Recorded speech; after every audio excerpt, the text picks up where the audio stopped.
Welcome in, my friends, ladies and gentlemen, boys and girls, children of all ages. It is the number one podcast of Michigan fans still watching videos about who's going to win the national championship. You're talking about CTT Chubby Tackle Talk, and the boys are back in town and together. Let's roll it in. The man who flew in on the red eye last night. G, how you doing this morning, brother? Good, man. I'm wearing this shirt. The shirt says, I need new friends because How would you? friends don't let other friends do podcasts at 0830 the day after a red eye. But I'm good. Glad to be here on the struggle bus, but doing it for you gents and our tens of fans that are tuning in and watching. Go Michigan. If I thought for a minute you actually considered me a friend, I might be offended by that shirt. What about you, JT? It's early morning out in Colorado. What's happening, my brother? It's another bright and early morning. I'm just happy to be here with G, who needs new friends, and all 10 of our fans who are closer friends to us than G, evidently, here. Oh my goodness, yeah. So he needs Although, new friends. Bubba, you were channeling your inner Bruce Buffer there, man. You were bringing I'm doing my best. I want the energy this morning. I ladies and want the gentlemen. energy. I'm tired. I'm exhausted. I want ladies and actually, you can't. Did you know that the Buffer brothers, actually, I think Michael Buffer owns it. You cannot say the words "Let's get ready to" our. Ah, He actually owns. He has trademarked that phrase, and I think has made literally tens of millions of dollars off of that phrase itself, well, from video games and everything else. this morning So, you're giving them a run for their money. That's why they had to trademark it, people like you. well, yeah, exactly.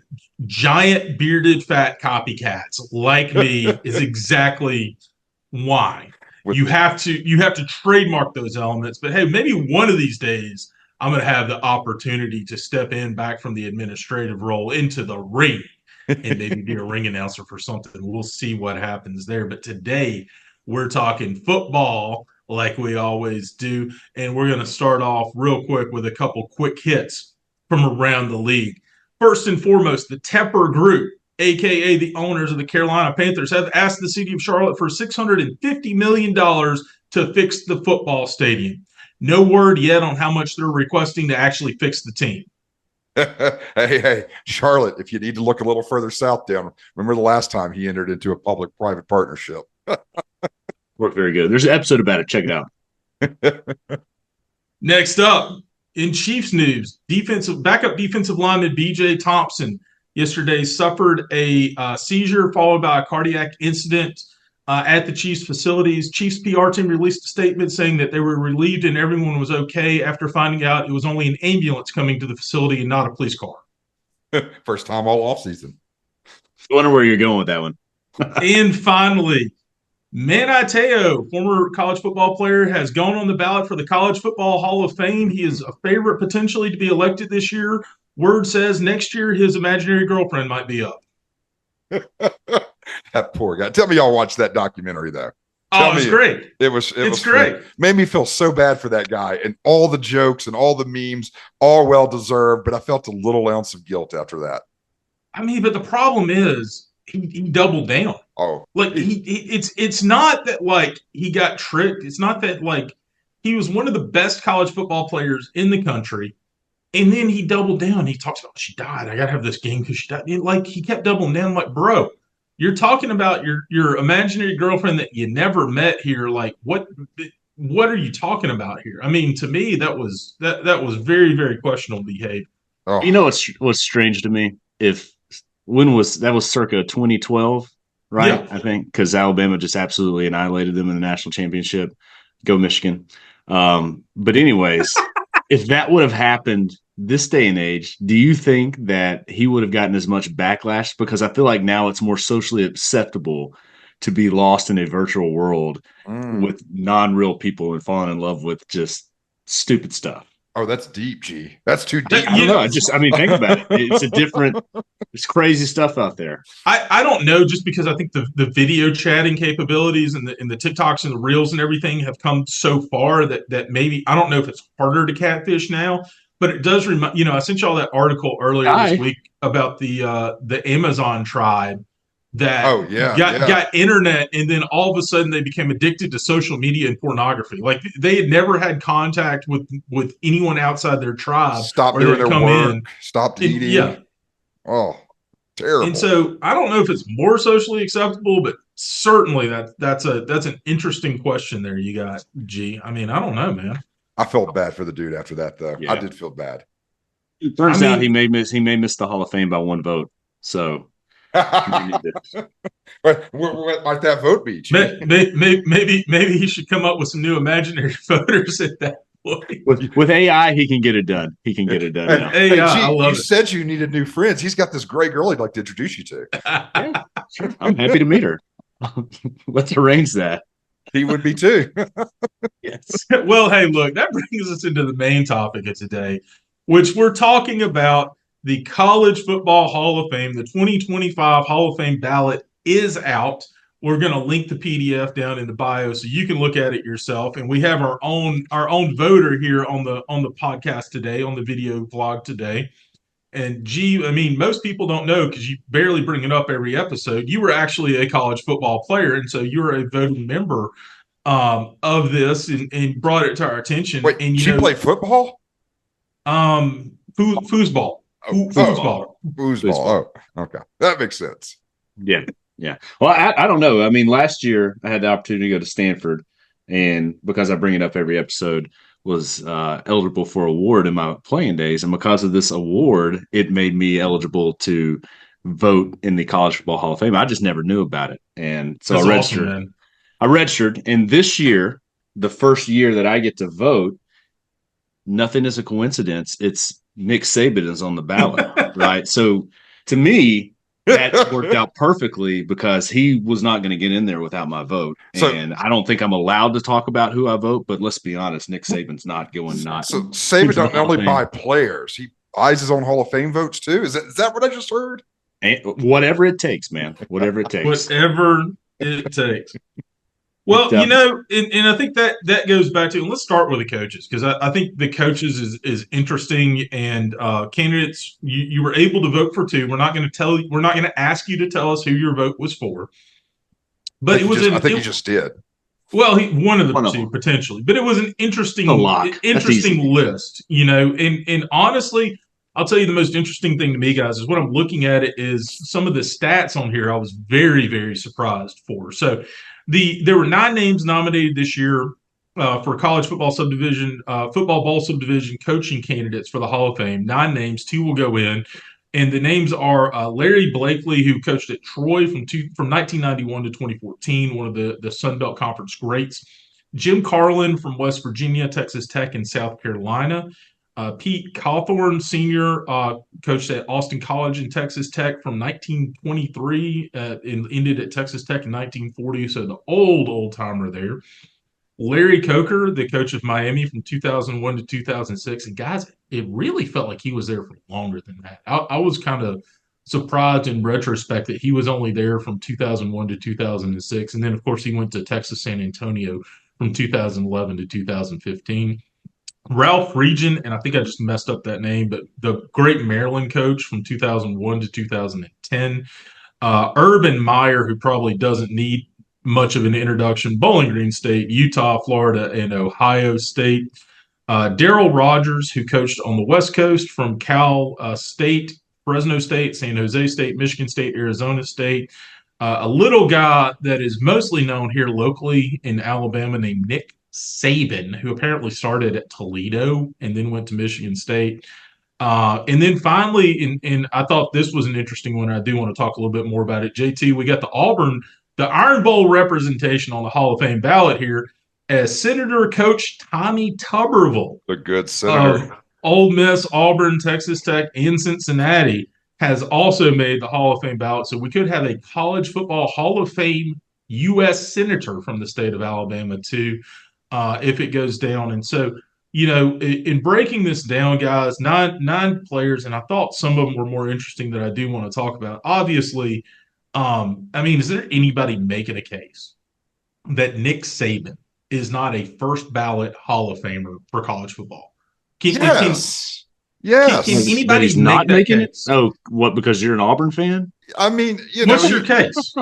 he never won against Auburn when I was in school. Well, see, even there. 1 year. One year, baby. Tuberville took him. You know, got him. and that's one of the funny things. I think I said it last week. Actually, I think Tuberville actually may have one of the best records against Nick Saban of any college football coach. I mean, Nick Saban is an obvious first ballot Hall of Famer. Absolutely no question. Which is why he shouldn't get it. Come on, guys. Why not? Let's not be so obvious. Let's make him wait. Patience is a virtue. Saban, you haven't had to wait for anything. You had all those national titles just flung on you, just so early, so often. Let's make him wait for this one. I think maybe we need to wait to make sure he's actually retired. I still think that there's a scenario that the University of Alabama panics mid-season and drags him back in to coach. Quarter is all it's going to take. 1 quarter. But, man, that broadcasting money. Oh, you ain't walking away from that broadcasting money. You're going to work 1 day a week. Yeah, because Saban needs 3 the money. times. Easy, baby. Oh. Easy chicken. Easy. So the whole ballot to me, and here's just my thoughts on this, and maybe they did, and I just wasn't paying attention to it. But Sure. Again, I think a lot of Hall of Fame ballots are like this. I would have really appreciated had they sent some level of just somebody's record and their name in the years that they coached and more intel on what they did. I mean, you name one coach that was from the 20s. I mean, I'll just be honest with you. What majority of people that vote in these things are going to do and take the time to research that? No telling how long that guy's been on the ballot. You may be able to know that, but I would think. Yeah, I don't know how long he's been on. I mean, what they did provide is basically a 1 paragraph, 2 sentence. So we're talking specifically Pete Cawthorn Sr. here, and if I'm mispronouncing that, too bad. I just don't know how to pronounce things. And it just says about him: led Tech to 4 border conference titles and 11 seasons at the helm. Led the 1938 team to a 10-0 regular season, the school's first ever Cotton Bowl appearance, and boast a high win percentage among Tech coaches with terms of 3 years or more, which seems like a really specific stat, by the way. Like that's really specific. I mean, you have to be a college football guru to vote, to use your vote, and you've got 2 votes, so one's going to Saban. So that guy probably not going to get in. Just let's be honest. I mean, fool me, he may. Well, to me, breaking it down, I mean, Saban's the obvious. I'll tell you the one that I was really, really kind of surprised about was Tuberville's record was a lot better than I thought it was. For a guy that kind of bounced around to go to different schools, Tuberville has a 159 and 99 record. That's a 6.16 win percentage. And of the coaches on here, he is the 3rd winningest coach on this ballot. Fourth winningest coach on this ballot, behind Urban Meyer, Nick Saban, obviously, and Larry Blakeney, the Troy coach. And almost 160 wins was pretty impressive for Tuberville. As well as he got arguably close to winning a national championship. I think they were under probation that year. Then 1 year they were left out. Tuberville was kind of an interesting choice for that, and really his stats really stack up well. And I don't think I realized how well he stacked up against some of these candidates after seeing his name on the list. But we kind of skipped over Urban Meyer. I mean, we talked about Tuberville a couple of weeks ago. Tuberville, Mark Richt. I mean, these are guys that won every single season, but never could win it all. They never could get to 100%. Yeah. And because of that, it kind of tarnished their legacy. They weren't seen as winners. They were just seen as those regular season coaches. But to your point, their records always look good. And so Tuberville gets in. Maybe he doesn't. I don't. Kind of mixed emotions on that because we were there during that Tuberville era, and it just every year you just fell a little bit flat, other than the 2004 year where we just got screwed. I'm a little more curious about Urban Meyer. When you talk about some of the things that happen outside, you talk about these documentaries like Saban. Yeah, Saban. Look, he's a shoe-in first rounder. I just think it'd be funny if he's not. Because he is the quintessential first time Hall of Fame ballot he should be in. But Urban Meyer, I think you're going to have to scratch your head. In football terms, he's right there with Saban. He's done it at multiple schools. He's a heck of a coach. He's put players in the pros. He puts winning teams that win it all year after year. But man, has the off-field issues surrounded and encompassed and engulfed him. And I'm curious how the voters look at that. Do you penalize him for it? Can you penalize him for it? What's going to be the reaction on that? Because I don't think Tuberville makes this. Tuberville may make it on a super light year. He's not making it on a year with Nick Saban. I'm making it on Saban year. What a year to have your name on the ballot. And I don't know if he's on there last year, but I mean, you've got one chance. So I again, it depends on what the majority of the voters are going to do, which I think they're going to remember a name, they'll remember national titles, and they'll do a circle because they only got a few days to put it in. But I'm in that camp. Urban, the guy has absolutely train wrecked every organization that he's gone to. Even though we got the dubs, even though we got national titles, he's sank them. I mean, the news still is coming out of Florida about his time there, and all the convicts and all the people that served jail time, and who can forget Aaron Hernandez. Train wreck. Again, if he didn't have Tim Tebow. That's what I'm saying. How is Tebow on that team? Is that his equivalent of a prison ministry at that point? Like, how is the most pure player in college football history on the most reckless, crazy team that might have existed outside of like a 90s Miami team? Like, it's crazy. And I think you're right. Like, the question is, this is a real Mark McGuire, Sammy Sosa, Jose Canseco question. I don't want to go straight to Pete Rose, but this is that whole question of like, maybe even an OJ Simpson question, if we're going to keep it like, do you let the off-field things take over from the on-field? I mean, OJ's, I think, a great example because, and I think he was in the Hall of Fame before any of the other stuff happened. Allegedly, he was never convicted of it. Let's be clear. But do you let that, if he was not in the Football Hall of Fame, if you look at his stats, that guy's a sure-in for Canton. But at the same time, the off-the-field stuff, you have to wonder, is this someone who should be celebrated? Is Mark McGuire, Sammy Sosa? Man, I was on an edge watching these guys in the home run battle. And then you find out they're cheating. What really were they cheating? I mean, they were taking steroids. Well, everybody takes steroids. It's still not purity of the game. So Urban Meyer is a good example of what is this Football Hall of Fame about? What is it celebrating? And what does it reflect in the American culture? Is America about winning at all costs? Is college football about winning at all costs? Or do you have to take into account the off-the-field issues? Because he was not mentoring them.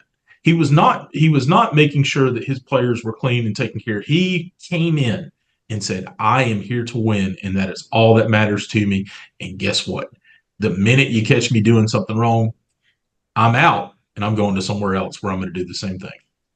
Gee, help me understand a little bit of the format. I know this is your first year doing it as well. You get 2 picks total, or you get 2 coach picks? How many player picks? Tell me how. Two picks on the coaches, and the players are different. We can get into that here in a second. Yeah, you get 12 picks for the players, 2 picks for the coaches, and then they go down to FCS. FCS, yeah. And then how do they classify? How do they determine what year? Because what I was noticing, there's first timers, but they all coached at different eras. So what's that threshold that gets you on for the very first time? Don't know. That's a good question. Yeah. I need to look further into that. I looked at it briefly. I think there's a nomination process amongst athletic directors and certain things in which that the nomination process goes on there. Even Saban getting in 5 months after retiring seems super quick. Like, in the NFL Hall of Fame, I think there's like a 2-year waiting period before you're even eligible for the first one. And then there's a process. So like his feels quick, but then you've got coaches that have been at it for a long time, like Tuberville. And anyway, I was just kind of curious how that locked in. So you're getting 2 coaches picks. We know who one of those is. And we hope the other one's not Urban Meyer. That's what I took. Well, tell you it's not. I will say this. I thought there were some other interesting names on there. I mean, Larry Coker, and like I said, it seemed like he was in Miami way longer than he actually was. He only did a 5-year stint at Miami. 60-15 record at Miami, but was 35-3 in his first 3 seasons and went to consecutive BCS championship games, including the 2002 Rose Bowl, in which he was the first rookie head coach ever to lead his team to a national title. And I mean, it's weird because his resume, is impressive for just that. But the fact of the matter is, like, it's kind of stingy past there as it comes to win percentage or anything else, and certainly that large gap between Miami and Texas San Antonio. But I mean, you want to talk about like a short dominant period. He was very dominant for a very short time there at Miami.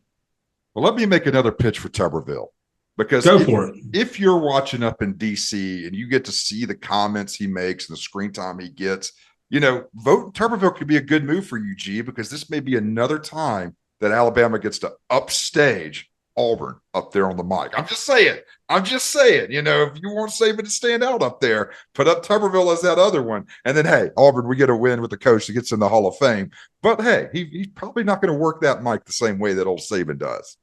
Sure, well, fear the thumb on that one. Also, Tuberville is much better at investing in the stock market, too. Let's remember that.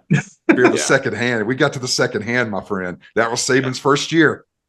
Yeah. But yeah, Larry Coker was an interesting one. I thought Ralph Regan was interesting. I remember his time. Big man at Maryland. I mean, he kind of put Maryland football on the map for a little bit there, and I remember that run. And then, of course, again, coming back to the Alabama, let's not forget there were actually 3 head coaches out of 9, a third of the ballot.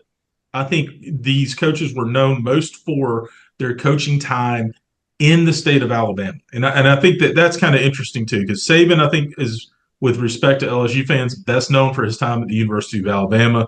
Tuberville, I think, is best known for his time at Auburn. And then Larry Blakeney, who coached at Troy from 1991 to 2014, a .611 win record, 178 wins in his time there.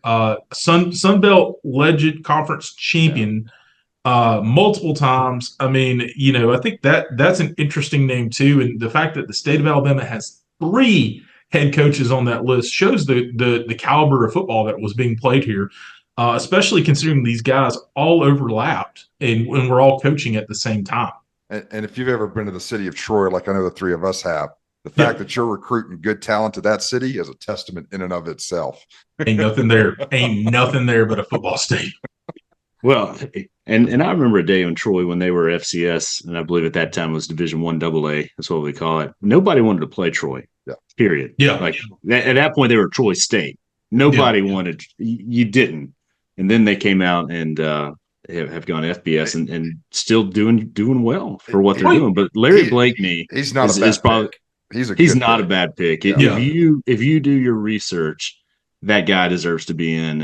Also, another guy that's not on there that I'm rooting for in the lower divisions. If you guys can remember a guy named Bobby Wallace, who coached at University of North Alabama. Oh. If you remember UNA and their historic run of 3 national titles, 4 national titles, whatever, that was prior to them sending all of the Bowdens to North Alabama. He was on the divisional coaching candidates. Was he on that list? Yeah. No, he wasn't. Okay. He's not on the ballot. But if he's not a Hall of Famer, he 1,000% should be, because the UNA had I think like a 3 or 4 year run at that D3 level. They were the South Dakota State of their time. I mean, they were destroyed. North Dakota State's had the longer run, but now South Dakota State, what are they? The Jackrabbits? Is that who they are? I think sounds that's right. Yeah. That looks right. I can see the logo. Yeah.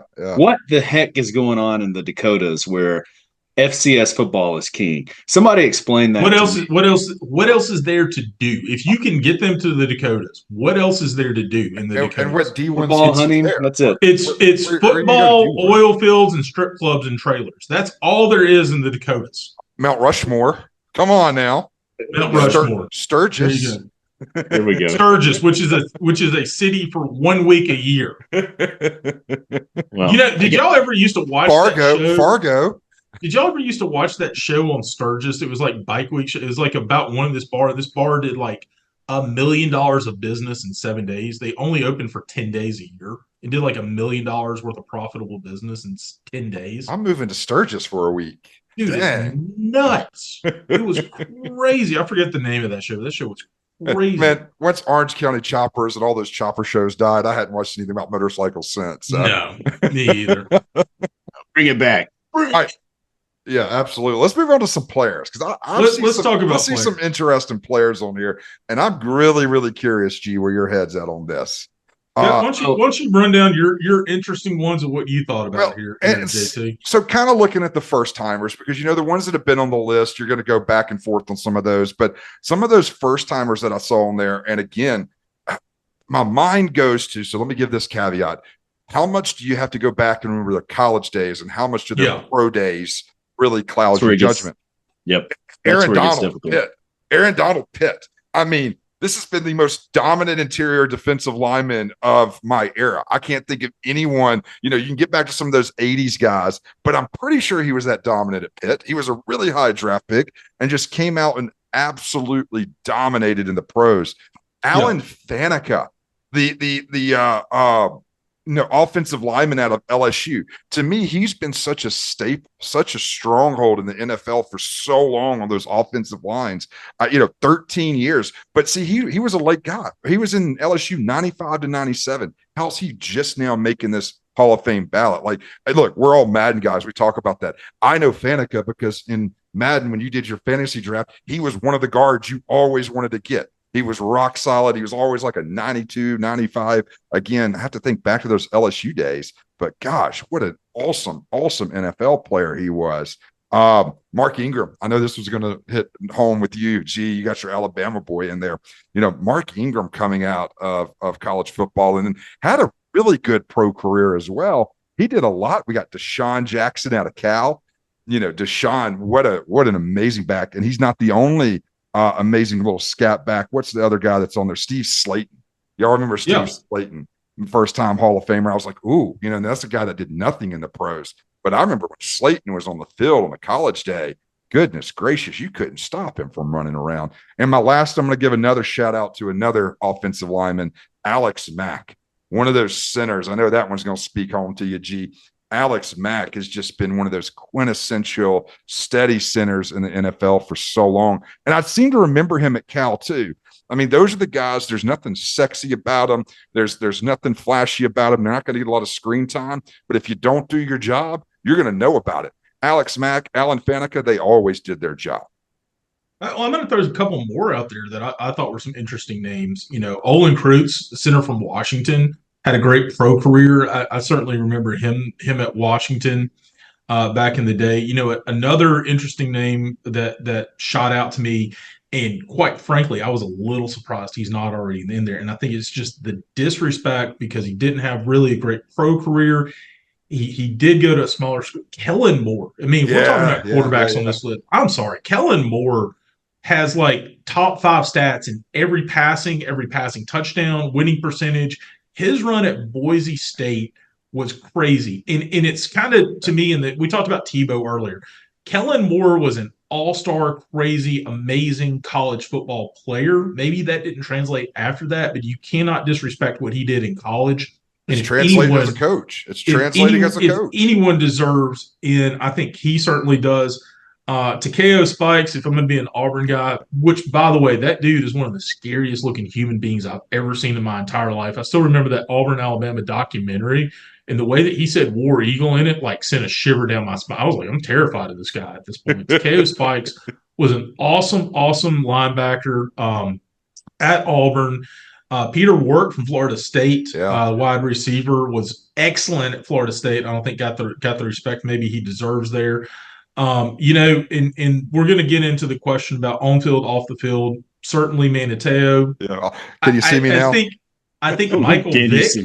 Michael Vick is another great. What do you do about an awesome, incredible, crazy, change the game in college football player? Is Vick in there still? He still hasn't made it. He's still on there. He still hasn't made it, and it's got to be the off the field. And I'm going to throw another one out there. But so can I pause right here? Sure, go for it. Let's talk about off the field issues. Did they occur during his college career? No. Right. So then again, we go back into the context of are you penalizing somebody in their pro career outside of college adult life when you should be looking at their, what was he, 1-2 years in the league? I think he was a little bit more. I think he was 4 or 5, but yeah. Vatek, no, not league. He was there. I mean, at Vatek. 3 years, 2.5, 3 years, wasn't he? When did they change the rule that you had to be there for 3? It's It's That not was too long ago. it was during our time though in school. Was it? He was Okay. there 3, but I can't remember. I know he started 2 years. I can't. Did he start as a freshman? That's what I can't remember. I can't. He did. I think he did too. But I mean, he was so dominant at V Tech. Like he was such a dominant player. He was much. I mean, that was one of those games that like when you start watching game day at first in the morning, like you're circling that as long as your team's not playing during that time. You're like, I want to watch what Vic's doing at Virginia Tech right now. I Let's want to not see what he's underestimate doing up there. Peter Warwick. Yeah. Peter Oh Warwick. yeah. Oh And yeah. why I remember Peter Warwick so well is Peter Warwick was the guy on the video game that if you had Peter Warwick, you were going to win. He was like Yeah. 99 plus. Cheat He code. was the creative player, cheetah player. Like you couldn't stop Peter Warwick. That guy, college game breaker. I don't know if you remember way back then before it was competing with NCAA game breaker. You didn't want anything about him. But it was hard for me not to go through there and vote for every offensive lineman. Yeah, I can Because see that. the big dudes don't always get the love and they don't always have the sexy name. You got to go look up their stats. But Chris Samuels, I don't know if we've talked about him yet, but it was Chris Samuels that was arguably one of the, still in my opinion, maybe one of the greatest offensive linemen to ever play at the University of Alabama. Yeah. Holding down the line, blocking for Sean Alexander. So it was Samuels That's and one I Alexander, missed. and that was it. So did he go on to have a big pro career or not really? He played 10 years. I think he battled injury, but yeah, he was pretty good. See, I think that's what's really unfair about offensive linemen. I feel like if you don't make it to the pros, it's very easy for you to get not remembered, or if you don't become a steady person in the pro. I wouldn't know any of the offensive lineman names that if it wasn't for the pro level side. Well, I do think Graham's right. There are in weirdly Alabama has done such a good job about highlighting offensive linemen over the years. That you could probably name more from there. But you're right. He was an excellent lineman at Alabama, did a fantastic job there. You know, I certainly I didn't see his name at first. I thought he was great. You know, let's we talked about college. So another one that is probably, he's not on the ballot, but J.J. Watt. Oh, that guy, NFL Hall of Famer, no doubt about it. Yeah. But college football Hall of Famer. Is he? So is that why he hasn't made the ballot yet? I got one for you on that though. I mean, on this list, college football Hall of Famer. Here's the question: Sebastian Janikowski. Ooh, yeah. To me, if there is a kicker that makes the Hall of Fame, he's on that short list up there with Justin Tucker right now of NFL kicker that's going to make the Hall of Fame. Right? He held the record for longest field goal before that, but when he played in college, he played at Florida State, and I'm pretty sure he was part of that infamous wide left 3 or 4 games that Bobby Bowden lost championships. If I remember, and I'm dating, like he was part of that I think he missed those pressure clutch situation kicks that I don't know that he can do it. I think he was finally the guy that broke those curses. He may have missed a couple, but I think that's why they loved him so much, Fatikowski, because he was one that actually could get it done. After all, it's kind of like what Alabama experienced there. They finally got a kicker, but when y'all finally got Tiffin Jr. Are we talking about kickers? Are we talking about kickers?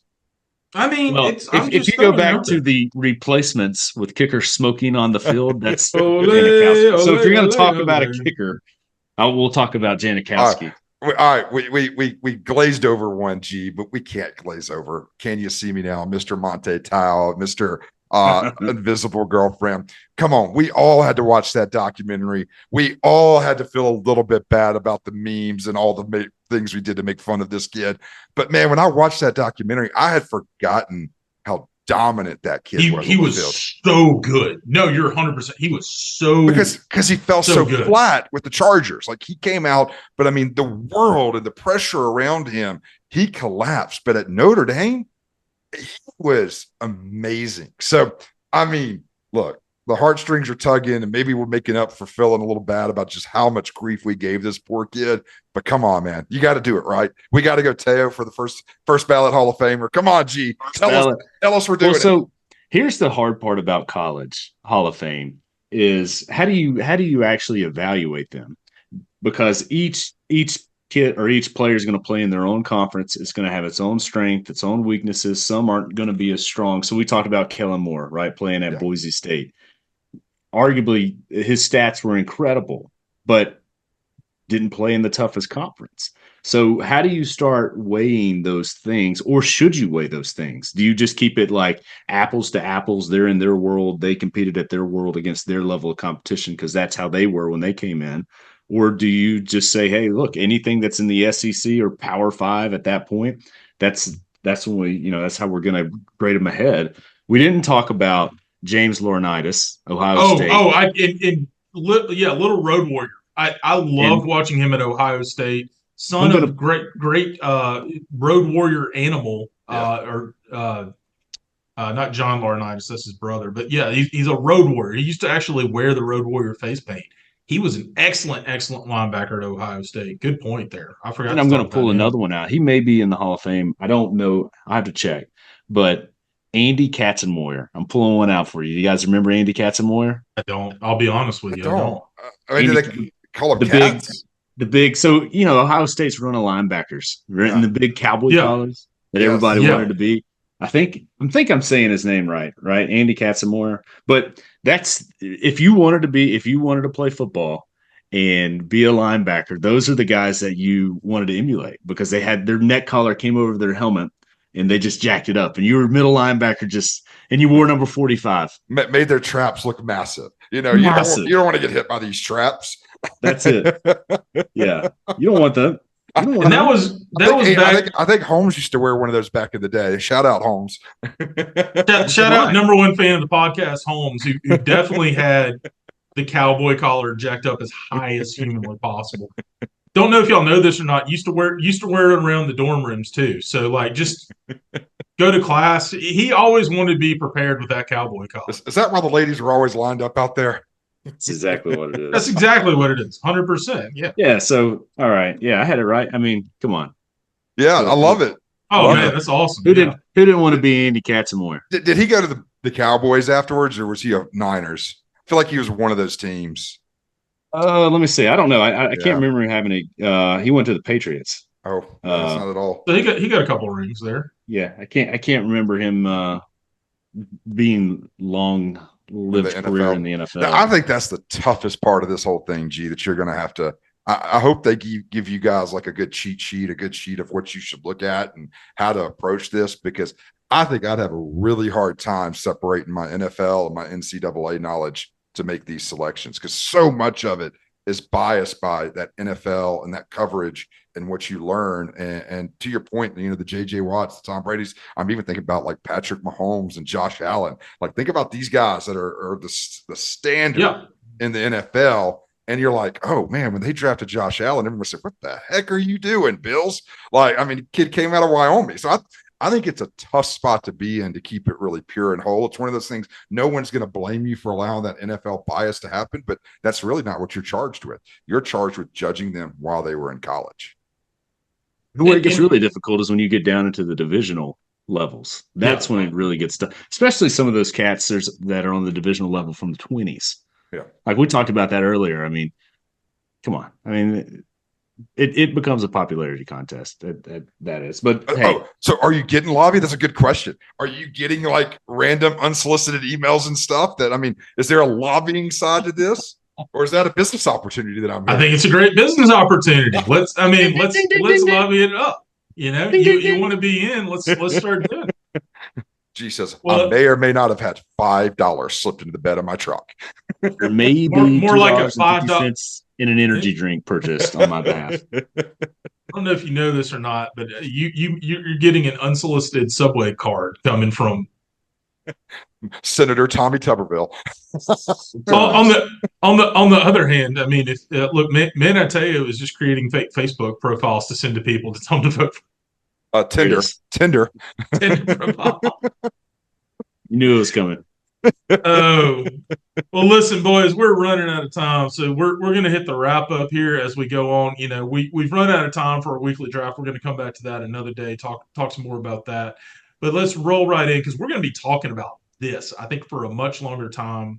As the new Hall of Fame gets announced, we're going to talk about who got left out, why we think they got left out, who should come in again. as well as more topics next as we go along. Guys, remember like, subscribe, and tell us what you think about this. We are coming back to a future edition where we address comments, but for right now, let's go final thoughts. So, JT, what you got as a final thought this week? What have you been thinking about? Well, I think a lot like G, I've had lots of times to sit at airports, but I did have a first. For the first time, after delay after delay after delay, the airline offered me more to cancel my trip for one way than I paid for the whole round trip ticket. And so I'm going to count that as a win. I got home 8.5 hours later on a different airline. I think I'm still a little jet lagged from that 2 days ago as well, G. But man, air travel, look, somebody did say, yeah, we're complaining for the fact that we can get all the way across the country and it took us 12 hours. Imagine having to do that in a car. Yes, we've gotten spoiled, but still 12 hours in the airport is zero fun. No, it's terrible. And there's no way to get comfortable. Even the lounges, you can't get that comfortable in them. And then I don't know about y'all, but I always have like the freak out that if I get too comfortable somewhere other than my gate, like they're going to call the gate and I'm going to miss it. I mean, I know that I went when I flew to Spain last year. Was tracking everything. I'm one of those guys that when I go to the airport, I'm looking at my gate before I go anywhere else. And I'd go into the bar to have a couple drinks before the flight, trying to kind of loosen up. And then all of a sudden, I go back to my gate thinking that I'm boarding in 5 minutes, and they changed my gate in the Atlanta airport to a completely different concourse. And so I did that fun little sprint across the Atlanta airport last year. That was never fun. What about you, G? There's an app for that, Bubba, but keep going, G. I failed to look at the app. I was too busy looking at the whiskey Coke, you know? Well, if you're going to get stuck in an airport, it better be Atlanta because at least there's a lot of options to do there. Anywhere else, you're screwed. So luckily it was in Atlanta for me. But hey, Bubba, you're talking a little bit about working out and skipping leg day, but just fair of note, Bubba skips all muscle days, not just leg day. So wanted to make that known. Fun fact here, minor league baseball, which has become the novelty sport of America right now, Savannah Bananas, cosmic baseball. But my very own Rocket City Huntsville Trash Pandas. Greatest minor league best merch in the world. I love it. Yeah. Go visit the store, buy some of the merch, but it got a full page spread in the New York Times, and it is a global reach to buy some Trash Panda merch. So that's my thought of the week. For their branding or for their play? Oh, for their branding. Yeah. Okay. They got a good team. They got a good team. They're not bad. Love it. I mean, Savannah Bananas have changed the game. Insane what they're doing. Yeah. And now have you seen the Cosmic Baseball? Have you seen that? No, what's Cosmic? I haven't seen this one. No. Cosmic bowling, right? Night bowling and everything glowing in the dark. Baseball game. So all the fans they're lit up, the ball's lit up, the bat's lit up. Seems a little dangerous, but apparently it's quite the ride. I'm in on this. And before Bubba's big hit, I'm not a baseball fan. And I went to the Denver had the All-Star game a couple of years ago, and they had music and DJs and lights. And I'm like, this is what baseball's missing. This is why people are going to the Bananas. And because, man, I'm sorry, baseball fans, you can hate on me. Baseball has gotten boring. And it is a pitcher's game, but pitchers make it boring. And adding these elements may regenerate a game that is by all means dying with fandom. People don't go anymore. So anyway, go for it. Well, you talk about that, just to jump on that. I love going to baseball games. I hate watching baseball. Like on a Saturday or a Sunday afternoon, I think it's a lot of fun to go and sit in the stands and just kind of have a viewing spectacle. When I was younger, they had Thirsty Thursdays for the $1 beer. You go hang out with your friends and do that. I love doing that. But I hate watching it on TV. And the other part of it is I hate the fact that it's so low risk. Like if they win the game or they lose the game, it just doesn't matter for the most part because there's 100 games a year or something plus. And so it's like who cares? That's one of the great things about the NFL is the fewer the games, the more important each game is toward the end. And I think that's really the problem with baseball. But my final thought of the week is just looking at the glory of the greatest athletes, and unfortunately, when they start to go downhill. And y'all know I'm a massive boxing and UFC fan. And this past weekend, I saw one of my favorite fighters. I watched the pay-per-view to watch Deontay Wilder, unfortunately, get knocked out. And Deontay Wilder is an incredible fighter. He helped revitalize the heavyweight division. He never backed down from any challengers at all. he still may go down as the hardest hitter, the hardest single puncher in heavyweight division history. I had the opportunity to watch him in person multiple times, including sitting ringside. And it's incredible to see the power of his punch as you're seeing it in person as opposed to a video. And unfortunately, he's lost that step, and you're seeing the career wind down. And it's the eternal question of Tom Brady went one season too long, could have gone out on top of the Super Bowl. Peyton Manning went out on top of the Super Bowl. Aaron Donald just retired. He went out as still one of the best players in football. He still had a 99 Madden rating. He was doing it at the highest level ever. And so it's that tough thing to see. We talk about great artists, they die after they have a great hit, and we wonder what they could have been. But at the same time, you don't want to see your heroes go downhill and just start missing that step. And Deontay, I still love you. I think you're an incredible fighter. I still want to watch you fight. But you do have that little bit of sadness, and it's not your fault. You haven't lost any step. You haven't lost anything. It's just the age is taken over to where that next level of player just kind of takes the next step that you can't quite take anymore. And it's just kind of an interesting reflection to look at someone that you love so much just miss out on that one last step. So that was just my thought of the week. I love boxing. I hope Deontay gets one last fight, is able to retire the way that he wants to, that he doesn't go out on a knockout. But it's been an incredible run watching a kid from Tuscaloosa, Alabama, go to the heights of the boxing world and the height of the heavyweight division and fight throughout the world to watch that happen. So that's my final thought of the week. Guys, a lot of requests before we leave. If we can arrange a final fight, I think it would make for good content. You talking about him losing a step in his punch. I would love to see him punch you in the face just to see how well you can absorb that. I would die. And then we'll post it on I would the die. TikTok.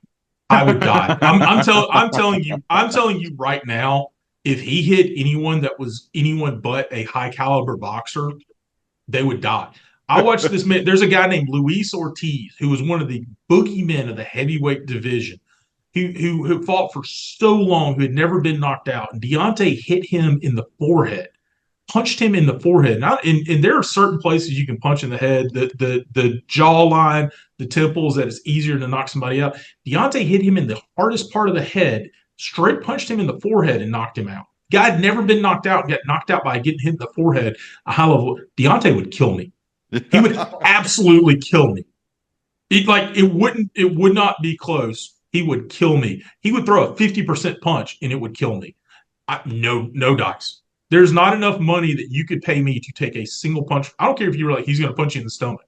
I'd be like, I'm not going to eat for 2 years at that point. No, that man is the hardest hitter I've ever seen in my entire life. No chance. Him and Francis Ngannou. There's not enough money in the world. Not enough money in the world. No chance at all. Francis is the same way. No chance. I'll tell you something I would pay money to see is, and I do not like the sport of slap fighting because I don't think there's any way to defend yourself. But Deontay Wilder and Francis Ngannou in a slap fight would be the craziest thing I've ever seen in my entire life. Both have too much dignity for that. Absolutely. And too much money. All right, boys. That wraps it up again. Boys, it's been great having you. If you joined in, thank you so much. Drop a comment. We're going to respond to it next week. Feel free to subscribe, like. Feel free to criticize us. You got a problem with what we're doing, let us know, and we'll be happy to tell you why you're an idiot. For Graham, for JT, this is Big Bubba, No Trouble, signing off for the boys at CTT. We are out.